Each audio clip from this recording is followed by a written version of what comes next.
घमंडी मोर और समझदार काला कौवा। एक बहुत बड़ा और घना जंगल था।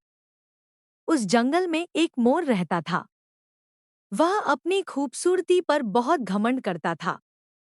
जब भी वह नदी के किनारे अपने रंग-बिरंगे पंख देखता, तो खुद से कहता, मुझसे सुंदर तो इस दुनिया में कोई नहीं है। उसी जंगल में एक काला कौवा भी रहता था।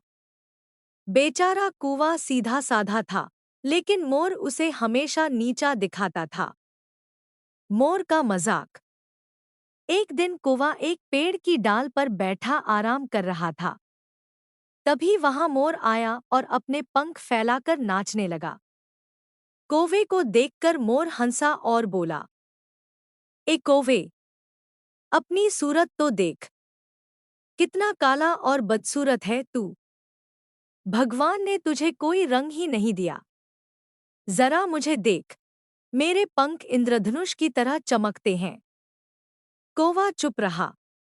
उसने बुरा नहीं माना और शांति से बोला, भाई मोर, खूबसूरती सिर्फ बाहर से नहीं, अंदर से भी होती है। लेकिन मोर ने उसकी एक न सुनी और अपनी तारीफ करता रहा। शिकारी का जाल।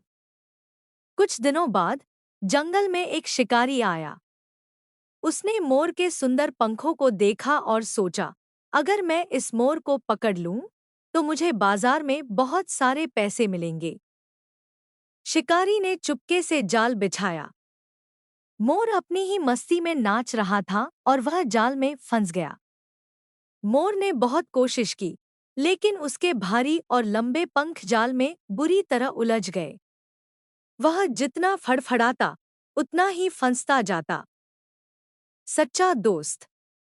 मोर डर के मारे चिल्लाने लगा, बचाओ, बचाओ। पास ही के पेड़ पर बैठा कौवा यह सब देख रहा था। उसने देखा कि शिकारी पास आ रहा है। कौवे ने तुरंत कांव कांव करके शोर मचाना शुरू कर दिया। उसकी आवाज सुनकर जंगल के और भी कौवे वहां आ गए। सबने मिलकर शिकारी के सिर पर चोंच मारनी शुरू कर दी। शिकारी परेशान होकर पीछे हटा और इसी बीच कौवे ने अपनी तेज चोंच से जाल की एक डोरी काट दी। मोर को निकलने की जगह मिल गई और वह फौरन झाड़ियों में छिप गया। शिकारी खाली हाथ वापस भाग गया। सीख।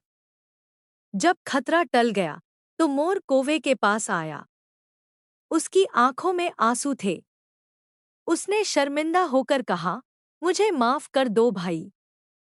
मेरे सुंदर पंख मुझे नहीं बचा सके, लेकिन तुम्हारे काले रंग और तुम्हारी समझदारी ने आज मेरी जान बचा ली।